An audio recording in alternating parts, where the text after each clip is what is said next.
Information Technology.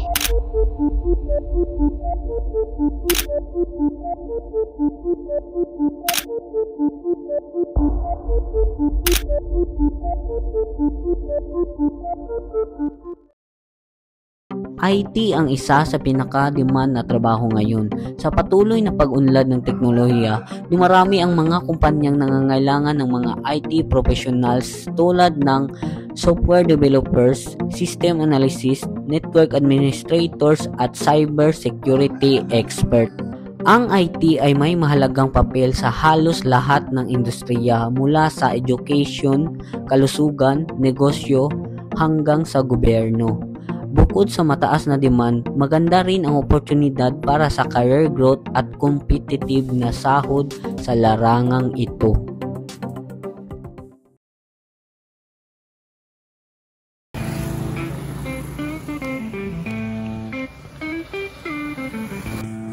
What's up guys? So, first day of school na mo karon. Ay palong na ni. Kauban. Barkada na mo. Papunta na kami sa campus nang sumakay kami sa jeep bandang alas 8 na ng umaga. Medyo mahaba pa ang biyahe dahil nasa 30 km ang layo ng Tagbilaran mula sa aming lugar. Halos 1 oras din kaming bumabiyahe bago marating sa aming campus.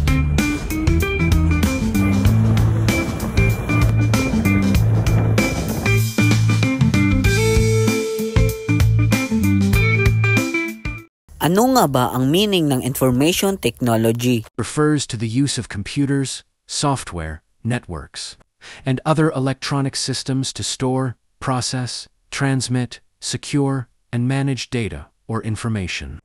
In simple words, IT is all about using technology to handle information, whether it's creating documents, storing files in databases, building apps, connecting through the internet, or protecting data through cybersecurity. It covers areas like hardware, computers, servers, devices, software applications, programs, operating systems, networking, internet, Wi-Fi, cloud computing, data management storage, databases, analytics, cybersecurity protecting systems, and data. In short, information technology is the backbone of modern communication, business, education, and almost every industry because it makes information accessible, usable, and secure through technology.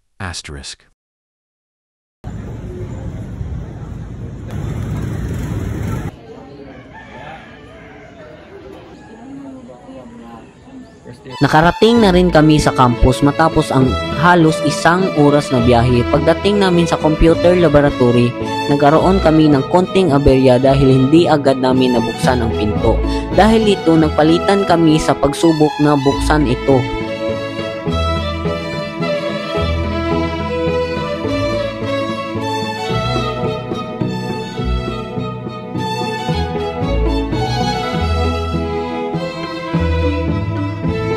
Hanggang sa wakas ay nakapasok din kami at nakapagsimula sa aming klase.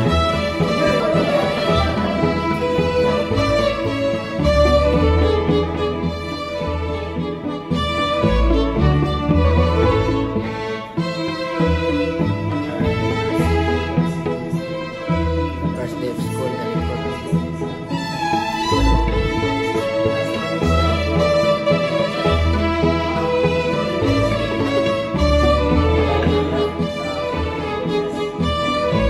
Habang nasa loob na kami, hindi mawala ang kulitan at asaran.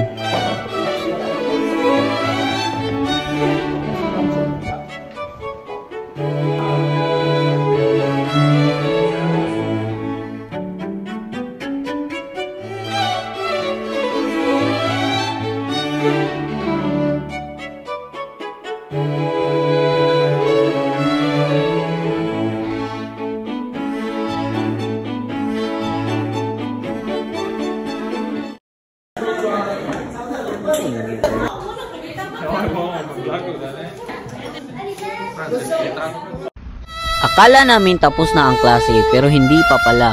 Kaya naman bumalik kami sa aming mga upuan at nag-discuss ulit si ma'am. Ang masayang mga classmates ko ay naging malungkot at matamlay ulit.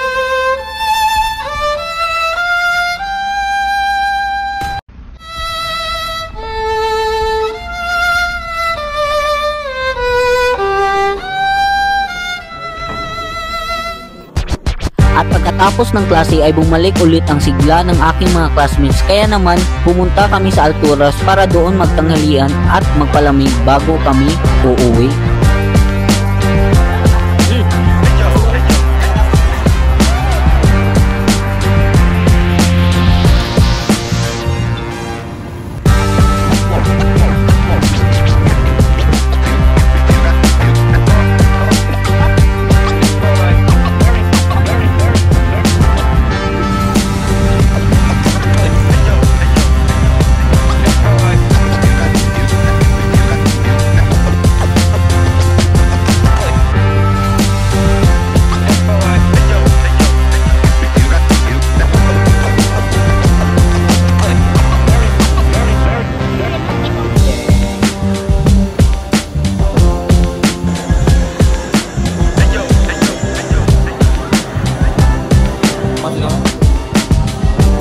Dito kami sa City Square Food Court, guys. At kakain muna kami bago kami umuwi.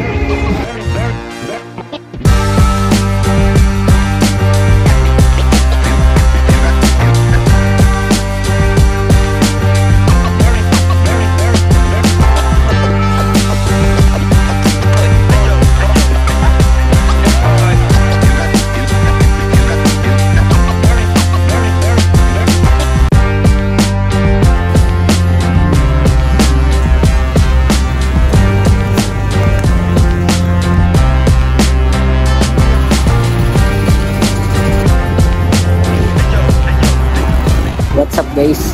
Uuwi na kami, guys. So, kasama ko si MJ.